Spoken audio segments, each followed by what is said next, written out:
talk to you guys a little bit about the difference between cause of death and manner of death, because these are two things that people tend to confuse to be the same thing. Cause of death is the specific injury or the specific disease process that leads to a person's death. So the examples I have listed here are heart attack and gunshot wound. Manner of death is how that injury or how that disease process leads to death. We have 5 manners of death to choose from in the state of Georgia. The first is natural. That is a death that occurs due to natural causes. Someone has an illness of some sort. Senescence is also lumped into that category as well.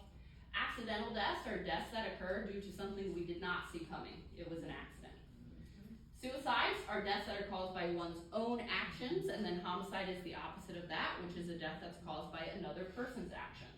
And then we have undetermined, which is where we just don't have enough information to make a selection, and we have to choose undetermined. Now, we're people of science at the medical examiner's office. We do not like undetermined. We do not like for our questions to go unanswered, but it does happen.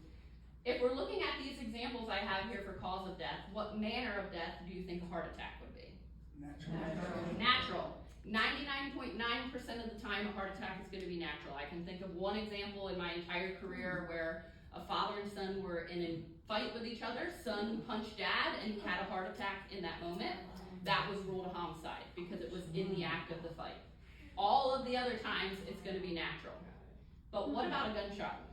Or suicide. Yes, it could be accident, it could be suicide, it could be homicide, or it can even be undetermined, believe it or not. Now, I have people ask me, how can a gunshot wound be undetermined?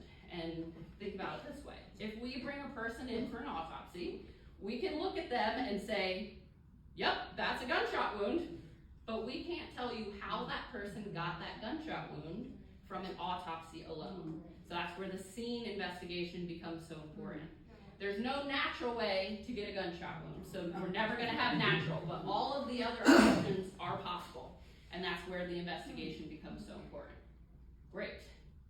Now, one of those is the forensic technician position. These are the people who are assisting the medical examiners with performing the autopsies. No offense to the medical examiners, but these are the people who are doing most of the hard work. So they make most of the incisions during the autopsy. They eviscerate, which is a fancy word for removing the organs, huge part of the autopsy process. They take all of the pictures during the autopsy. They take all the x-rays, they collect all the evidence, and then they clean everything up so that they can start the whole process over again. So this requires hard physical work to do this job. There are difficult sites involved, difficult smells. Unfortunately, this is not a job that is for the faint of smell, I say, because it is very challenging for a lot of people, is the smell. We do have administrative assistants here, the forensic investigator position. Do we all watch crime shows? Yes. I know I do. And I have people think I'm weird for that. They're like, so you work in a crime show and then you go home and watch crime shows? Yes, they're comforting, okay? So I do watch crime shows. But the problem with crime shows is sometimes they really screw us over with some of the stuff that's portrayed on there. One of those is the medical examiner coming to the scene, and they're dressed very nicely, and they're wearing heels, and they're there to offer their expertise. That is not true, okay? So who you get is me. And this is how I look. Like I'm gonna fix a computer or something. This is not a glamorous job. This is not something where we're dressing nicely for. So medical examiners very rarely actually come to the scene. So because of that, I am considered the representative of the medical examiner in the field. In order for me to do that, I have to be trained in various different aspects of death investigation. This could be anything from knowing what different types of medications are, all the way to recognizing different types of injuries, stab wound versus gunshot wound, that sort of thing. I do work very cohesively with different agencies, police department, of course, hospital staff when people die in the hospital setting, and grieving family members, which is arguably one of the most challenging aspects of this job. Grief is very different from one person to the next. I have had people that are crying hysterically. I've had people punching walls. I've had people be completely stoic. It all depends on the person, and we have to be able to adapt to the different situations that we're faced with. So we have to have good communication skills. That's not just verbally, with like me speaking with you today, but also writing. Everything that I see, everything that I hear has to go into a written report for the medical examiner. That's also not something they show on television. Now we're gonna sit here for 45 minutes while they write their report, because that would be boring. Nobody wants to watch that, but it's a huge part of what we do. The news is everyone. So everyone has a phone, everyone can take videos, everyone can take pictures. So we do have to be aware of that. We do end up in the news quite frequently. Here's a lovely photo of my behind as I'm investigating a death scene. Live at noon, Allison's butt on television. So that's really great, really great. Thanks Channel 2 for that one. Here's another one. I'm at a death scene with my supervisor and our transport company at the time.